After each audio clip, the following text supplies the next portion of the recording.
Everything can change in the blink of an eye in the National Football League. Welcome back to NFL Nexus. In this explainer, we are looking at a franchise currently standing on an absolute knife's edge. We are talking about the 2026 Pittsburgh Steelers. Now, before we step onto the field and really break down these incredibly intense, under-the-radar roster battles, do me a favor. Make sure you subscribe to the channel, like the video, and comment your thoughts down below.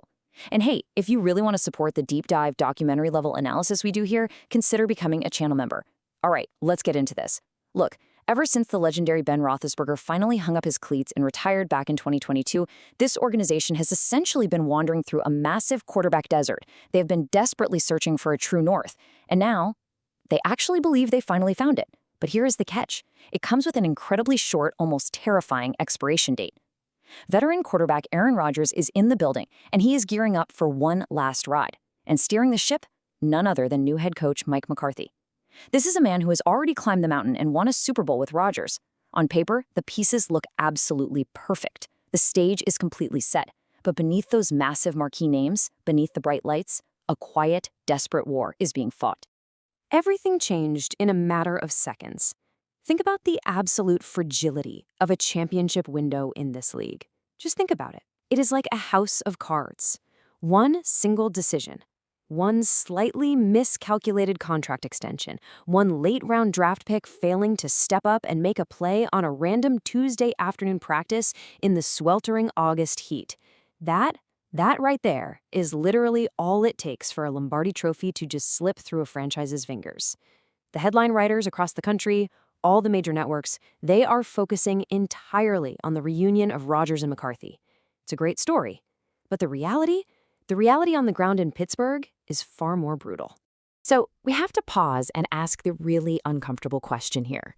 Is this 2026 roster actually ready for a Super Bowl run? Because on the surface, sure, the depth chart looks settled.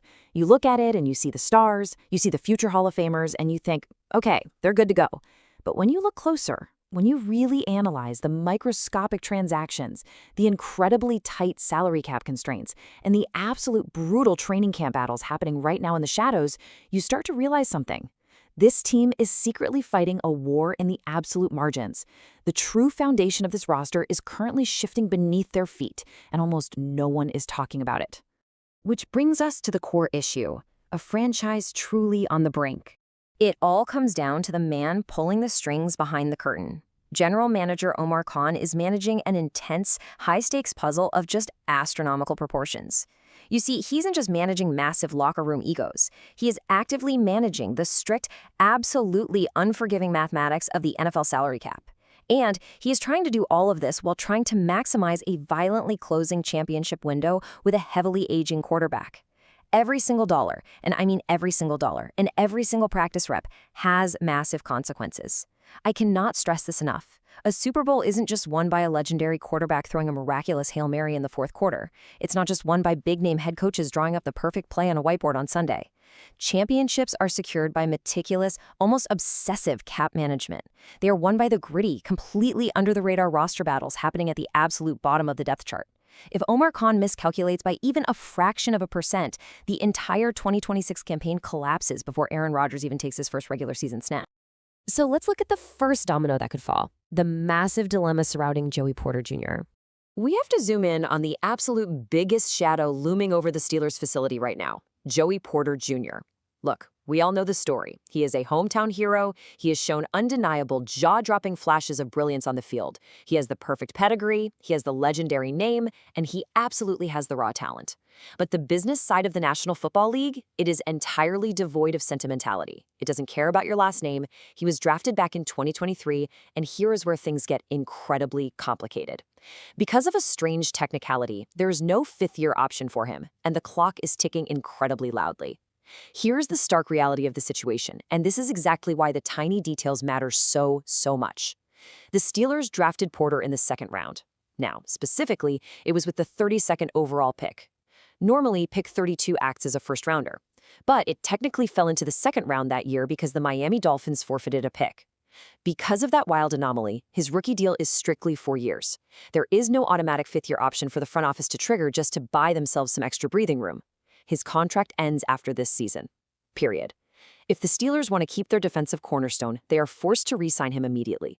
And you know what that does? It creates a massive, high-stakes standoff behind closed doors. On one side of the table, you have Joey Porter Jr.'s expectations. He wants top 5 cornerback money. On the other side of the table, you have the cold, hard, unfeeling metrics. ESPN's Aaron Schatz points out a genuinely fascinating discrepancy here. Porter finished 10th in the league in Schatz's coverage DVOA metric last season. Now, if you aren't familiar, DVOA is ruthless. It measures a player's true efficiency by comparing their success on every single play to a league average, adjusting for the specific situation and the exact opponent. The math doesn't lie. Porter is very, very talented. But is he currently sitting in that absolute elite, undeniable top 5 stratosphere, according to the hard data? The advanced metric suggests he just isn't quite there yet. Yet, the way the NFL market works dictates that the next promising young man up always wants to reset the market. Porter's camp is going to demand absolute top-tier money, and because of that, the Steelers are staring down the barrel of a massive financial risk. So what on earth is the solution here? The front office must desperately, urgently find a financial middle ground. According to Schatz, Pittsburgh has to somehow get Porter to agree to a number that might be slightly higher than they comfortably want to pay, but crucially, it has to be lower than the absolutely astronomical, market-breaking contracts recently handed out to superstars like Trent McDuffie and Sauce Gardner. Finding that perfect needle in a haystack, a contract that heavily respects the player, pays him well, but without completely crippling the team's ability to sign crucial depth players, it's a massive tightrope walk. And let me tell you, if Omar Khan falls off that tightrope, the entire defense shatters. Now, let's look at the other side of the ball, the incredibly crowded, incredibly tense quarterback room. Let's shift the narrative away from the defense for a second and peer into the shadows standing right behind Aaron Rodgers. Because look, when Rodgers eventually retires, and that day is coming fast, this franchise desperately needs an answer. For a brief moment, they actually thought they were developing one. But right now, a desperate, clawing fight for professional survival is playing out in the quarterback meeting room. Trace the brutal, unbelievably rapid decline of Will Howard's margin for error. The sheer velocity of an NFL downfall is staggering. Let's rewind. In 2025, he gets drafted in the 6th round out of Ohio State. He brings a national championship pedigree with him. He has massive potential, he has great mobility, he is a proven winner. The fans in Pittsburgh were buzzing. But then, the cruel, unpredictable reality of the sport hits him. He suffers a hand injury before the 2025 regular season even starts. Just like that, his crucial, absolutely vital developmental reps completely vanish. They drop to 0. In his absence, veteran Mason Rudolph steps up and firmly secures the primary backup job. So now, here we are in 2026. And the front office? They just went out and drafted Penn State's Drew Aller, a young quarterback with an absolutely massive arm who, immediately from day one, challenges Will Howard for his very existence on this football team. 53. It is the most grueling, anxiety-inducing, unforgiving number in all of professional sports. Only 53 men make the final roster. Everyone else? Everyone else is quietly asked to hand in their playbook, clear out their locker, and go home. Well, Howard isn't fighting to be the heir apparent to Aaron Rodgers anymore. He isn't fighting to be the starter. He is fighting, bleeding, and clawing every single day at practice just to be number 53. You have to consider this incredibly harsh reality check from Steelers insider Mark Kaboly. He recently said, if you're trying to find a way to keep him on the roster, I promise you, the 53rd man on the roster is not as important as Will Howard. What Kaboly is doing here is making it abundantly, painfully clear. NFL teams simply do not keep 4 quarterbacks. They just don't. In fact, they rarely even want to keep 3 active on game days. If Will Howard doesn't unequivocally, beyond a shadow of a doubt, prove that he is a future franchise piece, the front office will not waste that final, unbelievably precious roster spot on him. His NFL dream could evaporate into thin air before the leaves even begin to turn colors in Pennsylvania. Howard's path to survival right now is incredibly narrow, but it does exist. He must meet these exact, uncompromising, stone-cold criteria in the upcoming preseason games. First off, he has to absolutely limit turnovers. Making mistakes when you are a fringe quarterback is a literal death sentence for your career. Second, he has to move the offense consistently. He has to show total absolute command of the huddle.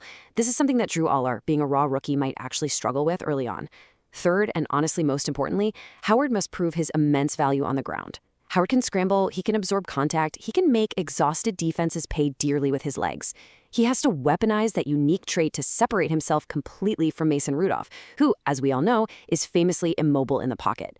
Howard needs to show the coaching staff a dynamic dimension that the other backups simply do not possess. If he hesitates out there, even for a split second, he's gone. And that perfectly transitions us to the absolute fringes of the roster, surviving the final cut. The brutal, ugly truth of cutdown day applies so heavily to the very fringes of the locker room. Let's introduce Eli Heidenreich. He is the local kid from Mount Lebanon High School, drafted late in the 7th round out of the Naval Academy. On the surface, it's a fantastic, incredibly feel-good story for the entire city of Pittsburgh. But you know what? Feel-good stories do not block 250-pound linebackers on a zero blitz. They do not magically cover punts in the 4th quarter. Heidenreich is walking into an already incredibly crowded, highly competitive running back and wide receiver room. To somehow carve out a space for himself, he has to become entirely indispensable in the game's hidden and often most violent phase. Insider Christopher Carter outlined a very specific, demanding 53rd man checklist for players in this exact scenario. Heidenreich cannot just be a fun gadget player on offense. He must master grueling, highly specific physical demands to stay alive. He needs to prove he can absolutely fly down the field as a gunner opposite Ben Skowronek.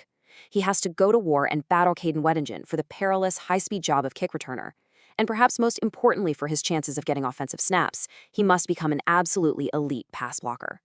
Look back at recent Steelers history for proof.